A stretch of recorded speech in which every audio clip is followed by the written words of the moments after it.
The city and province agreed to a new funding deal yesterday. Premier Doug Ford says the city will receive millions of dollars while the Gardiner and DVP will be uploaded to become a provincial responsibility. The two levels of government have been working on this new deal for the city, which is facing, of course, a $1.5 billion deficit just this year alone. Earlier this year, city staff said $500 million in contracts had already been awarded to rebuild the 1.7 kilometre eastern portion of the Gardiner, and an additional $650 million in contracts will be included in capital plans. Now, as part of this deal, the city will approve the province's plans to redevelop Ontario Place. Well, let's get into the numbers of this. This is an historic deal for the city. Toronto City Councillor and Chair of the city's Budget Committee, Shelley Carroll, here this morning. So good to talk to you about this morning. Just how significant is this for the City of Toronto's books? We've talked so much about deficits and where the city is at. What does this mean? Well, it is historic, and you'll see it playing out over the next 3 years. Currently, going into our budget round, we have a $1.5 billion shortfall. We have to fill it, and this deal is spread out over 3 years. And so, out of that shortfall, there's only an immediate $400 million.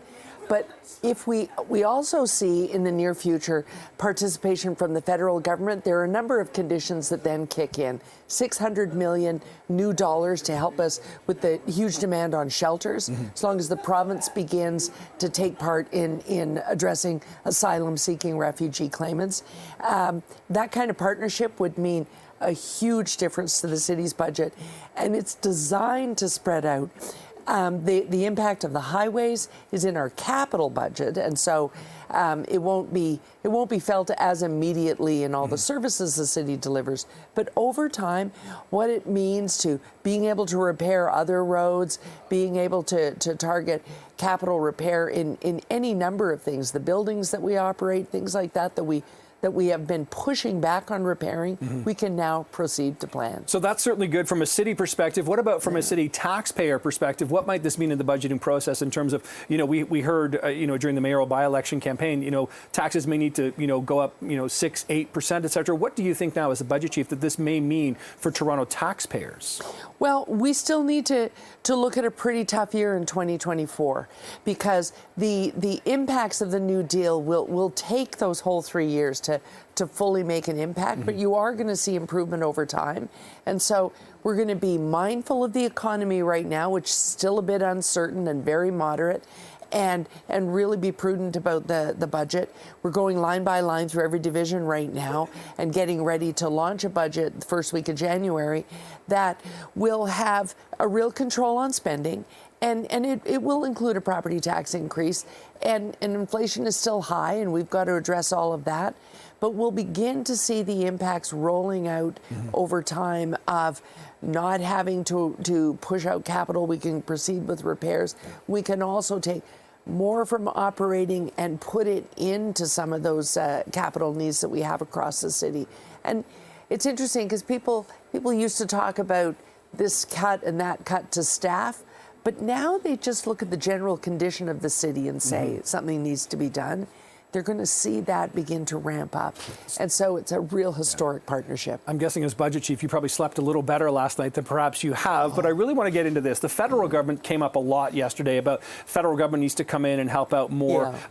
Toronto's still not part of the Housing Accelerator Fund, which the city's looking for $500 million. The feds have put some restrictions on that, or some, they want some boxes checked off on that. Is Toronto going to get there? Is Toronto get to that Housing Accelerator Fund and tap into that money? I have no doubt that they're going to get there. The mayor has been working really closely with the federal government and talking every day from the Prime Minister on down with them to work out the conditions for us to be in the Accelerator Fund. She had a really good meeting with Minister Sean Fraser. And so we have to work out some of the terms.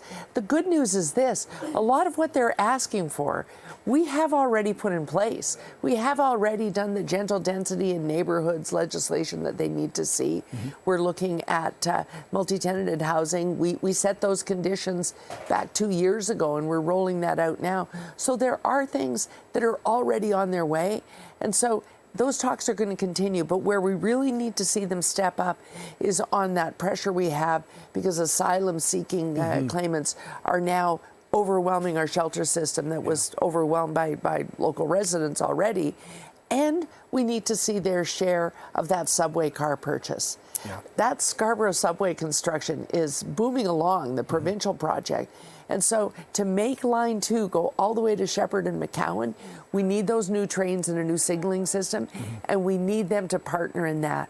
But the province's share coming to us right now, and we had our money set by, means that we can start to proceed to order. And we just need the federal government to figure out their piece in the near future.